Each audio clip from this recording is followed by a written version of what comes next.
it can take standards and make it relevant. For example, any of you have a son or daughter who is interested in some form of athletics? I got a grandson who believes he's going to be an NBA basketball player. It's not happening, folks. He wants to play basketball all the time. Have you ever thought about the fact that sports is heavily reliant on math and science? That they are foundational skills? But math and science has nothing to do with phys ed. In fact, math has got nothing to do with science. First period's got nothing to do with second nothing period to do with third. AI can take your state standards, just enter the state standards, ask the kid to enter something you have an interest in. He's got a sister who wants to be a ballerina. That's not happening either, by the way. And it will give lessons and activities that are of personal interest to that kid. And are they more likely to remember it if they apply it to something they like? And if you don't think that's true, how would you like to take an 11th and 12th grade math or science test tonight? Let's be honest, how would you do it? But we did well once or we wouldn't be here. Why could you do it back then, but you can't today? If you don't use it, we've got to teach kids how to apply the information. But the problem is, you got really large class sizes. So I got 25 kids in a classroom who have interest in 16 different areas. AI can personalize it to every kid instantly. And so there are all kinds of ways and questions you can ask about it. It can do other things. It can do simple things like, you can take your phone with an IA app, open your refrigerator, and ask it to identify what meals you could make based upon what it sees in your refrigerator. Then you can ask a follow-up question. Okay, based upon what you say I can make, you can give you the menu to do it. I mean, it's endless what AI can do. And there are all kinds of apps coming out. I only show you that up front because, ladies and gentlemen, as much as I want you to push to be more future focused, you've got to care for the present first. Culture trumps strategy, and you can't go faster than the rate of readiness and trust. And right now they're under. The problem is, if you do all that, all you've done is prepare them to be successful, the kids, at today's curriculum, with the assumption that that's what they need to be successful in the world beyond school. And so you got to look to the future. Verizon Innovation Learning School District, you're incredibly lucky to get a grant from them. That's going to help a whole lot. And that will be in your middle school and high school next year. But I go back. That's what you want to prepare kids for. So, what's it look like? First, you've got to create a vision. What does it mean? And that's why I say I think you've done it. I think you've done it with those reports that I just did in the surveys. But then you got to figure out, how do I change my instructional program to get there? Because your present instructional program is built around individual disciplines and content, not around the skills you list. Now, it's not that content's not important, but nobody's going to hire you simply because of content. It's your ability to apply the content and then use those broader skills in the application of that content. And then you got to support the administrative staff and your instructional leaders. Ultimately, get it to the classroom level. We'll be showing the leadership team, the cabinet, and the principals how to do that, and Robert will be taking the lead to do some of that. But let's begin with culture. This is what I thought I missed. Okay. Got it out of order. The kids are different. They're an extension of this technology. Okay? They've never lived without it. But your student population is different today than this district had 20 to 30 years ago. And one of the observations, and I just shared this before this meeting with Dr. Wells, I was really impressed, and Robert was too, in every building we were in, how deeply, from teacher to administrator, they cared about the kids. There seemed to be a genuine, real love for kids. And one of your statements you say consistently is diversity. Great. Now straight talk for a moment. You may have to experience more tough love. Because I'll tell you what both Robert and I consistently heard people say. Those kids might not be able to do this. Those kids, we love them, but. Ladies and gentlemen, that is the bigotry of low expectations. I'm sorry. It's not that you don't care. It can't be those kids. It's got to be our kids. They're all the same. They all can do it, given the right condition. And it's absolutely not a state of you don't care. And it's not every educator. I don't mean that by any means. But we really need to think about that really, really carefully. Remember I told you I was going to give you straight talk, whether we like it or not. How many in the room have a background in education? Okay. Everybody's got background in education. We learn that as undergraduates. Whose taxonomy is it? Maslow's hierarchy of needs. It's still true, isn't it? Except for the kids. They think there's a more basic need. They think that is a more basic need because of the world they live in. But as I said earlier, it's not just technology. Here's the data. I did have it right, 56%. 56% of high school graduates last year, graduating seniors, did not have a driver's license. 43% had never had a part-time job. And 42% had never been on a date. What did you learn in all those experiences? See, the gap we are having in the skills you identified may not be content. And it's not just schools. It's life in general. But the workplace has changed. I believe firmly we're entering the third wave of school reform. I think you have your strategic plan at an incredibly opportune time. I believe after the November election, and folks, I deal with a lot of governors on both offices on both sides of the aisle. I deal with the U.S. Department of Ed. I deal with a lot of different groups. Something is underway that will happen after the election in November, and it doesn't matter who is elected president, because it's both sides of the aisle are talking about this, and there's very few things both sides of the aisle agree to. And it's this: we have an incredible employment problem in America. And it's the third time in my professional career we've been there. The first time was way back in 1983, when we had something called the Nation at Risk. National report saying we had a problem, we weren't competing well enough, business industry got nervous, they created a national commission, we created a whole bunch of rules.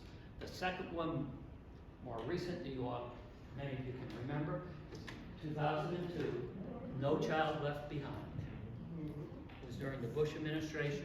Business and industry was deeply concerned about that they felt we didn't have high enough standards. They created a national commission. Unfortunately, they did not put educators on that commission.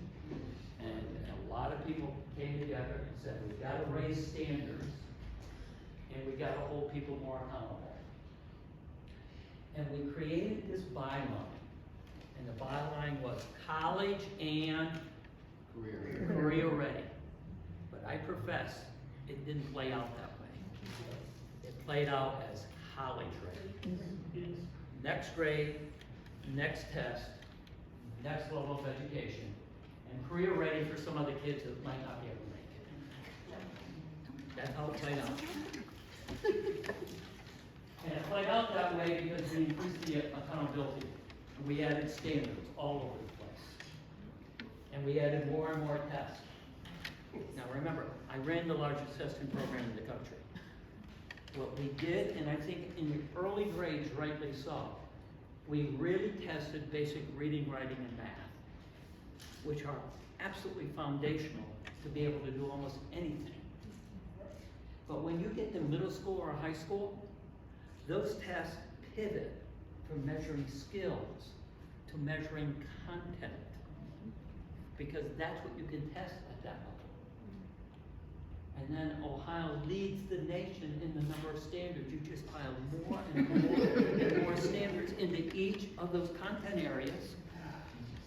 And the teachers said, got it, maybe on the test. And folks, we got them on a treadmill, running faster and faster and faster to make sure we cover it all.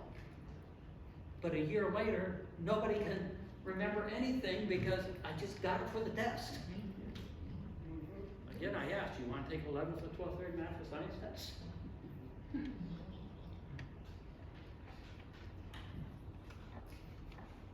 I believe we're on the third wave. Nation at Risk, 83. No Child Left Behind, 2002. Now, the third wave, same exact reason. Business and industry is really concerned. They can't find workers. There's an incredible labor shortage. And it's not just in your schools. And when that happens, what my organization does, and because of my own background, I begin to get a lot more than just education groups asking me to speak. I get state chambers of commerce, state economic development boards, governor's offices. I get CEOs of major corporations. And my requests in those areas have exploded, just as they did in 83 and 2002. And this is what almost every one of those groups sends me ahead of time. Dr. Wells will tell you, before I have a meeting, I always do a briefing. So she and I had a briefing ahead of time with Robert and Brian. I always do that with business groups too. And every one of those business groups are using the next set of slides to say, this is what we want you to help us figure out. And the first one is this. See if you can guess. What percentage of students who graduated from high school 6 years ago and went to a 4-year college, what percentage of them have a degree within 6 years? Have a 4-year degree in 6 years? 43. Dr. Wells had that here in Whitehall. They would say you had a 57% dropout rate. But that's of all students. We've got a bigger problem. If we take the kids whose families qualify for free and reduced lunch, which is the preponderance of your kids, what's that graduation rate? 13%. How are we doing? Now let me give you the final figure. Of those who do graduate, who have graduated, what percentage of them within 1 year of graduating from college have a job that required any higher education? In other words, they take a job that they never had to go to college for. Waitresses, whatever. No, it's 59% are taking jobs they never had to go to higher ed for. And they are deep in debt. They don't have a skill set that matches up. And business and industry say, we can't find workers. Now, why can't they find workers? They can't find workers has led them to have this pipeline problem. I want you to look at this two pieces of data. I think it's really important for a strategic planning group to understand this data. If we look at the labor force, and the labor force is defined in America by the Bureau of Labor Statistics as people between the ages of 21 and 65. Okay? You take that entire population and you go back to 2004. Slightly over 66% of that group were either working or seeking employment. Okay? That has been falling ever since. Really fell during the pandemic recovery, but it's at 62.5%. Now the difference between a little over 66% and 62.5%, 4% different, doesn't sound like a lot, but it does when you're dealing with 360 million people.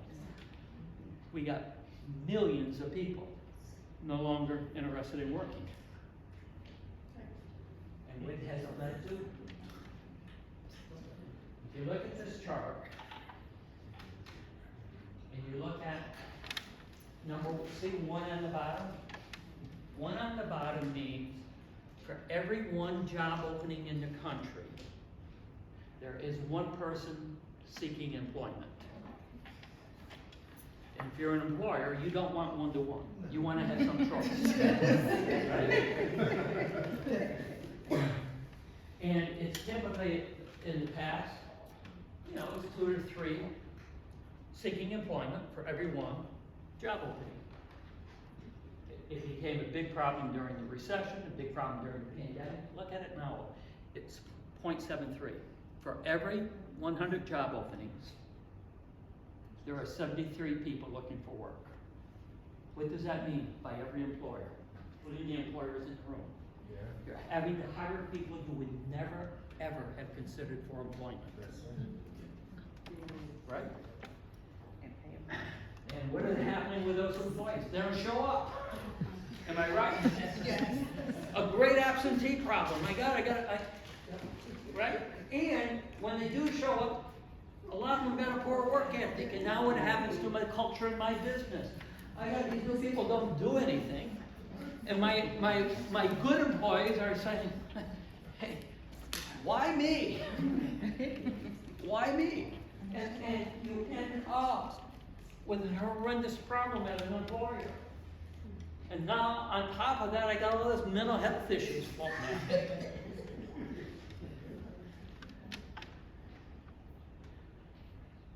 This is really important. AI. A business and industry says AI can be a solution. Why do I want you to have your teachers and administrators begin to use AI? I'm not saying in instruction yet, just in their own personal lives, to do the IEPs, to do the lesson plans, to write test questions, to do the communications with parents, to grade papers, because it'll give them their nights and weekends back. But if it can do all that, do you understand it can do all those things for business and industry too? It can do all kinds of tasks. And business and industry is suddenly saying, loud and clear. So I was headed up the National Commission. They're saying loud and clear, we can do some things, and it can replace some of our workers. And we're going to restructure our jobs because of it. And so the Bureau of Labor Statistics came out with the following report that identifies, and I'm going to give you all of them, I'm just going to give you a bunch of them. A bunch of jobs that they say by the close of 2025, and I want you to think how quick that is. A little over a year and a half away. They say by the close of 2025, the following jobs will either be totally restructured or in many cases eliminated. And as I show you the list, I want you to think of how many of you know somebody in one of these jobs.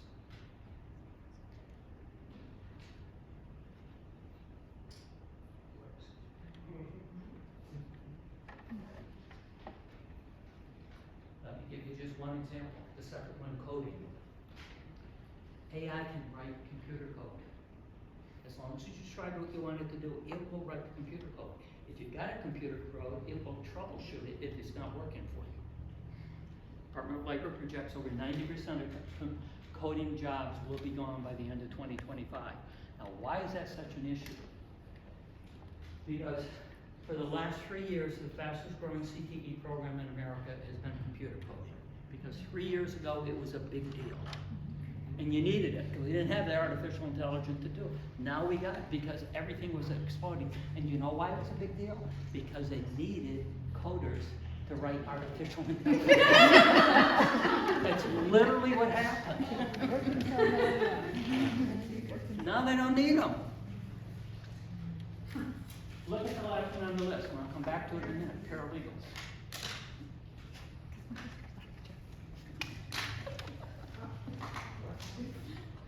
Look at the medical field. How about medical records? Remember I told you my son-in-law is CEO of a large medical records company? Anybody in the finance area? Data?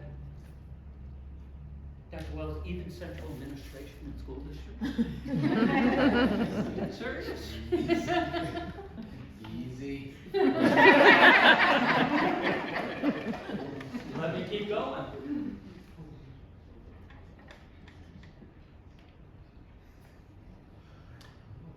We are preparing kids for jobs that will not exist.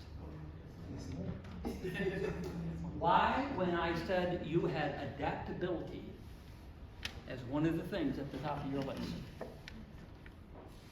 The challenge for educators, are we adaptable? Are we adaptable? Or is it just something we expect the kids to be able to do? Let me take you deeper. Remember on the first list I gave you? Go back. Paralegal. Let me take you to one app on paralegal. It's called co-counsel. Now both Robert and I had some degree of experience with this. Robert's wife, Robert's in Dallas, his wife is an attorney in Dallas. I live in Albany, New York. Albany is the state capital of New York, so like Columbus here in Ohio, we have tons of law firms because it's the state capital. My immediate next door neighbor is a senior partner in a major law firm. I first heard about this about Robert, and I asked my neighbor, have you heard about it? And he just laughed. He's a senior partner of our largest law firm. They had 30 paralegals on staff. They bought this app for $199. Now it's 159. And Now it's 159. yours was on 59. You got the fancy. And they laid out 23 of the 30 paralegals in the first 30 days. Whoa. And let me show you why. This one app, you can get it right now.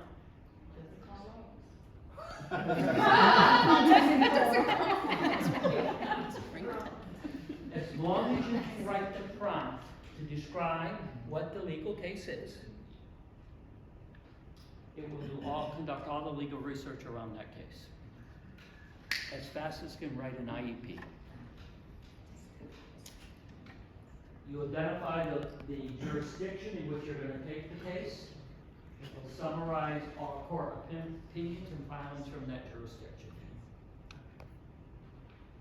It will assemble, analyze, and create red-line versions of all the contracts.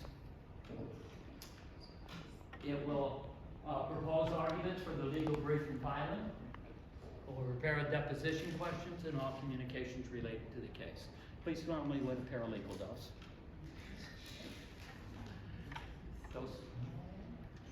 But my next statement is really important as an advisory committee to hear. What 7 did they keep? They kept 7.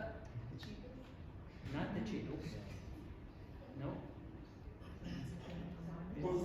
Right, the prompts. The best. Yeah. The best. The ones that can actually do The ones that could write the legal brief Yep. and can be the sophisticated editor, which is the brightest of the group. Now, why is that so important? Because a lot of people say, well, IA won't need content. That's wrong. AI is going to wipe out the lower level. The upper level is more important than ever for this reason. AI is really good. But remember where it's getting its information from. It gets its information from the internet. And might there ever possibly on the internet be something that had a political bias in it? Or actually downright wrong? That's the 80-20 rule. That's why you gotta have those skills. And by the way, it'll create new jobs. But ladies and gentlemen, most people aren't gonna be replaced by AI. They're just not. They're gonna be replaced by people who have skills that AI does not have. Because increasingly employers are not gonna pay you to do something that AI can do faster and more efficiently than you can. And so the worker has got to be able to do what AI can't do. So what is that? What are those skills? And ladies and gentlemen, you nailed them. Right there they are. They are your plan. You are right. And you know why I know you're right? Not because I just think it, or want it, not because you did it, but because I can lay it against 4 major studies. And the first of those 3 is McKinsey and Company. If anybody in the private sector will know that McKinsey and Company is a well-known, most widely used research group in the country. They did a survey with support from the Gates and Walton Foundation of 18,000 companies. It's a multi-million-dollar research project to identify what are the skills, knowledge, and dispositions they felt their workers would need over the next 3 years. A second study then was done by Deloitte, which is the second largest private sector research group in the country, and they went in and surveyed 2,800 business leaders and technology leaders. And the third report is not out yet, but will be out on April 30th. I have the privilege of serving on a review group of it, so I know it's in the report. It's by the World Economic Forum, and it's a report called Jobs of the Future, where they went in with large teams into 803 of these companies and really studied them from bottom to top. And this is what the McKinsey research showed. It identified 56,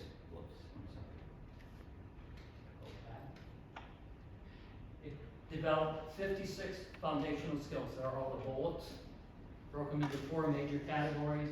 The 4 major categories, sorry. Go back.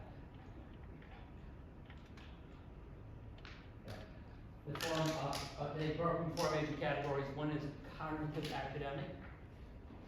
And what are they saying? Reading, writing, mathematics, foundational, absolutely essential.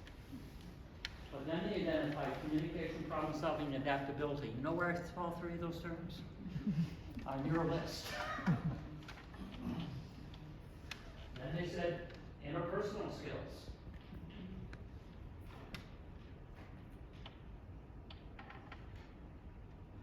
AI do any of this?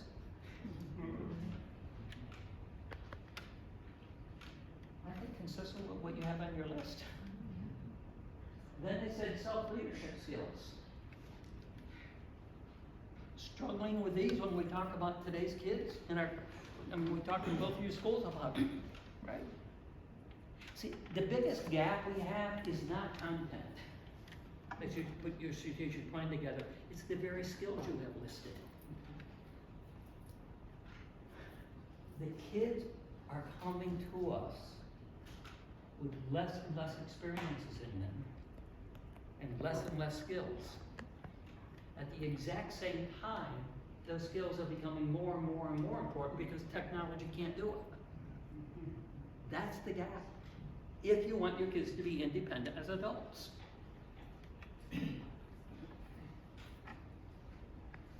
won't take it as deep, but these are the 5 general categories from the Deloitte study. They look like their list. These are the 12 from the World Economic Forum, Jobs of the Future. or then a totally different type of study, which is something called Portrait of a Graduate. Has anybody heard of that? Yeah. Ohio-based company, in fact, not far from here, Patel for Kids, did it in 360 communities last year, asking the public, not unlike what you did here, but asked them, identify the skills, knowledge people need, and these are the 5 most common things that came out. Ladies and gentlemen, your list is perfect. Could I tweak it here or there? I don't know, maybe, but you don't need to, I don't think at all. And then just one more thing. McKinsey and Company then did a follow-up study. And they said, let's look at all these skills relative to where they fall in terms of salaries employees make. And you broke it down by the lowest wage jobs on the bottom. So where it says 5 on the bottom 20% of the jobs. And at the top, where it says first, that's the top quintile, the top 20% of the jobs. And that shows how much time or skills needed in basic skills and higher cognitive skills. Okay? Probably doesn't surprise you a whole lot. And by the way, they are essential because they're critical for everything else. The next thing that surprised me, and really surprises educators. Next one were physical and manual skills. A lot more important than people thought. If you don't believe that, try to get a plumber, a carpenter, an electrician. But then, what's next? SEL skills.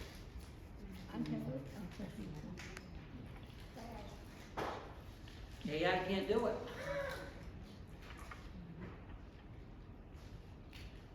And finally, technological skills. And ladies and gentlemen, the kids are better at that than we are. Yes.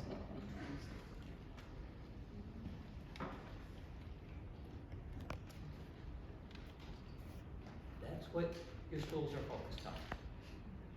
And they are essential. You want your kids to be employable? You better figure out a way to get them over there.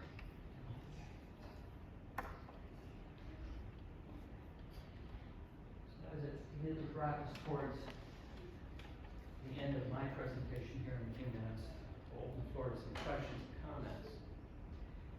Here's the shift. Ever since 2002, the nation at risk, we have doubled and tripled down. Not because you chose to in the district, but because of the standards and the tests. We have doubled and tripled down on content. Nobody head-to-head can beat AI on content. The shift is the skills, because AI can't do the skills. And what happens though, content is still important. That's why I used a paralegal example with you. Content is still critical. I'm not going to hire somebody in the medical field that does not understand biology and chemistry. I'm just not going to do it. I sure as heck don't want them operating on me. Okay? It's a foundational skill. And so, the content is the enabling objective.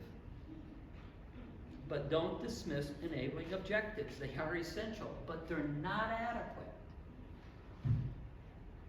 What is adequate, you've got to move to,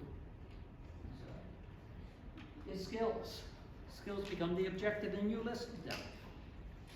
And so, as you put your strategic plan together, let me tell you the probable way it's going to play out. You still have people want to block AI and block all the technology because it infringes upon our existing instructional practices. Kids can use it to cheat. You gotta get over that. But it begins by letting the educators use it and get comfortable with it by having it become their personal assistant. And that's why all the examples I keep giving you from the IEPs, to lesson plans, whatever, get them comfortable with it. And also then actually help them see how AI actually can help them prevent kids from cheating using it. And it can do that. That will make them comfortable. But when you've done all that, and I think that's your first step, what you've really done is say, we're gonna help you recover. But in the long term, with your strategic plan, is that all you want? That's why I say, where are you today and where do you want to be in 2 years? Do you want the system just to recover to get back to where we used to be? Business and industry is saying, no, no, no, not for us. We want to use it to bring efficiencies and effectiveness and cost savings. And that means a redesign of our workforce. And that means a new set of skills, knowledges, and attributes, which are your list. Business and industry sees the technology leading transformation. And if school systems try to use it for recovery, and the world we're preparing the kids for use it for transformation, that information I show you about 41% of college graduates working in a job that required any higher ed, it's just gonna get bigger and bigger. We're gonna become increasingly irrelevant, and don't get mad at me, we're gonna become museums. And the question is, are you the curators? And I don't think that's what we want.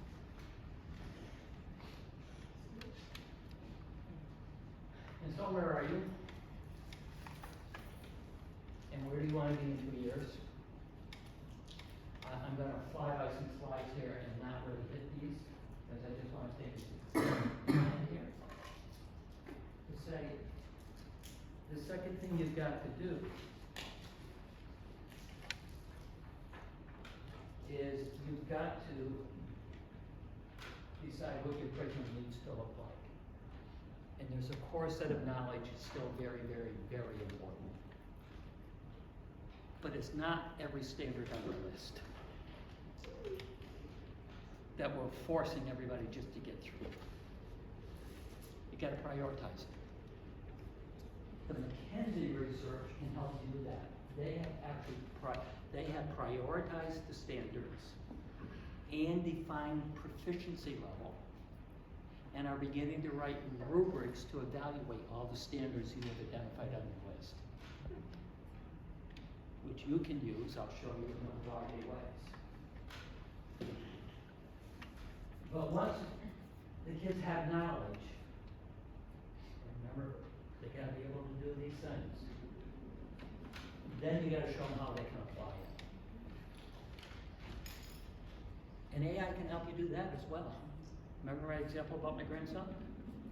But what AI can't do is the final part, the total engagement,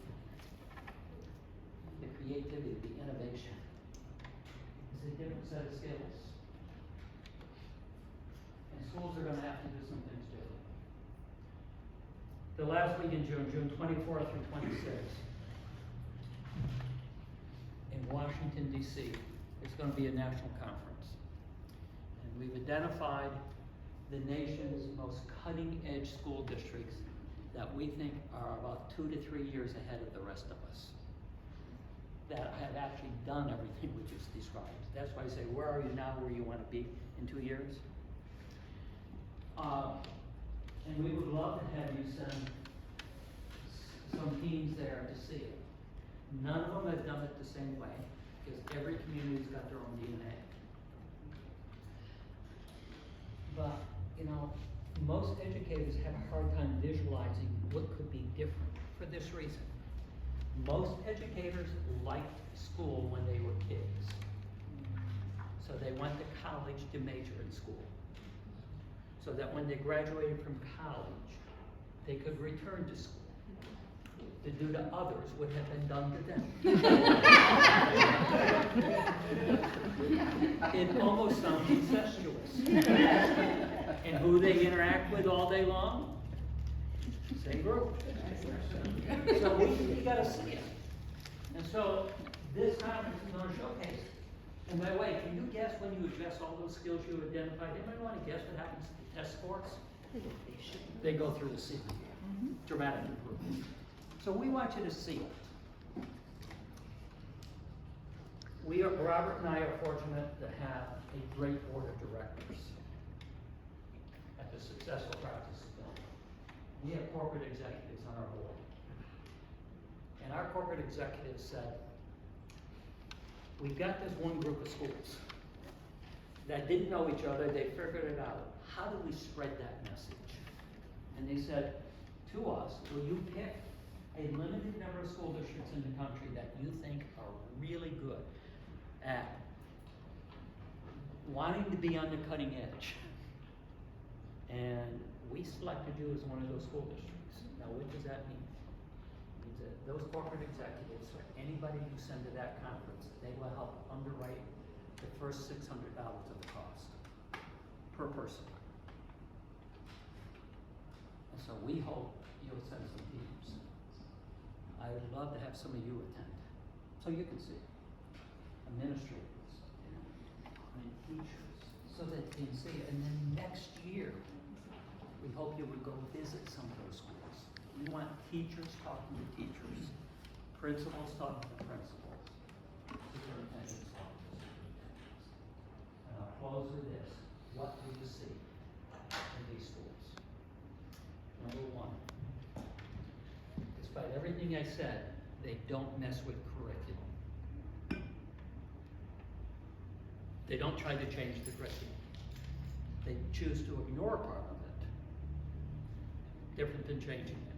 Because the second you try to change their curriculum, you take every special interest group in the country on, all of whom wanted to have something in the curriculum, and so just leave it alone. What you change is not what you teach. You change how you teach. You change instructional practices. And you'll see some incredible examples of that. The second thing you've got to change is you've got to assess those very standards you have identified as so important. That's why I think McKinsey research is so valuable. They spent millions of dollars in finding these, writing rubrics around it. I don't care if you use a word, but you can modify them, do whatever. What you assess is what you value. What you are now assessing that content is why the teachers are on the treadmill. But my advice is, then you gotta report those out so people see the results. But this may surprise you. I don't want you to change your report card. Because changing your report card is like changing your curriculum. You'll get in unbelievable debates. Supplement your report card. Supplement it with scales around those very skills you identified as a companion piece. And guess what every business, in the communities that's done, guess what every business leader looks at? They don't look at the traditional report card, they look at that summary of those skills. That they are some of the key things you'll see. So I close with this. You've identified what needs to be done. Now let's truly write it as a vision and mission. Okay?